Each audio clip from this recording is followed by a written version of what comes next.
আল্লাহ তাআলা এমন কিছু আদম আলাইহিস সালামকে শিখিয়েছিলেন যা জানতো না ফেরেশতারাও। এ ব্যাপারে আল্লাহ তাআলা বললেন, আর আল্লাহ আদমকে সমস্ত কিছুর নাম শিখালেন। তারপর সেগুলো ফেরেশতাদের সামনে পেশ করলেন এবং বললেন, তোমরা যদি সত্যবাদী হও তবে এসবের নাম আমাকে বলে দাও। সূরা বাকারা আয়াত 31। আধুনিক ব্যাখ্যা, আলোকপাত বর্তমান প্রেক্ষাপটে।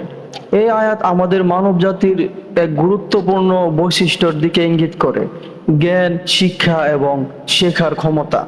এক, মানব জাতির শ্রেষ্ঠত্বের মূল কারণ জ্ঞান। আল্লাহ তাআলা আদম আলাইহিস সালামকে সবকিছুর নাম শিখিয়ে প্রমাণ করেন মানুষ শুধু শরীর নয়, বরং চিন্তা, যুক্তি ও ভাষার অধিকারী।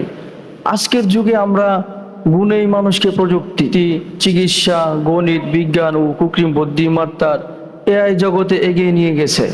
দুই, মানুষ শেখে এবং শেখাতে পারে। আদম আলাইহিস সালামকে আল্লাহ তাআলা যে জ্ঞান দিয়েছেন তা শুধু মুখস্থ বিদ্যা নয়, বরং অনুধাবন, বিশ্লেষণ এবং প্রয়োগযোগ্য জ্ঞান। আজকের শিক্ষা ব্যবস্থা, গবেষণা ও একাডেমিক অগ্রগতির মূল্যেও আছে এই শেখার ক্ষমতা। তিন, ফেরেশতারা না জানলেও মানুষ তা জানে। আল্লাহ তাআলা ফেরেশতাদের বললেন, তোমরা যদি সত্যবাদী হও তবে বলো এগুলোর নাম, যেটা বোঝায় শুধু ইবাদতের যোগ্য নয়, জ্ঞান ও বুদ্ধিভিত্তিক সক্ষমতাও মানুষের মর্যাদার অংশ।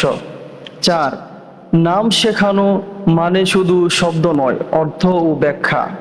আধুনিক দৃষ্টিকোণ থেকে নাম শেখানো মানে হচ্ছে একটি বস্তুর পরিচয়, কার্যকারিতা, উদ্দেশ্য ইত্যাদি বোঝানো। অর্থাৎ মানুষকে জ্ঞান এবং বিশ্লেষণের শক্তি দেওয়া হয়েছে। পাঁচ, জ্ঞানই বিশ্বের সভ্যতার মূল ভিত্তি। আদম আলাইহিস সালাম থেকে শুরু করে আজকের যুগ পর্যন্ত পৃথিবীর উন্নয়নের মূল চালিকা শক্তি হলো জ্ঞান অর্জন করা, গবেষণা এবং প্রযুক্তির বিকাশ। ইসলাম সেই আদিম যুগের জ্ঞানী গুরুত্ব সামনে এনেছে। এই আয়াতটি প্রমাণ করে মানুষ কেবল ইবাদতকারী নয়, বরং জ্ঞান, অনুসন্ধান এবং নতুন কিছু শিখে ও তৈরি করার ক্ষমতায় সৃষ্টির মধ্যে শ্রেষ্ঠ।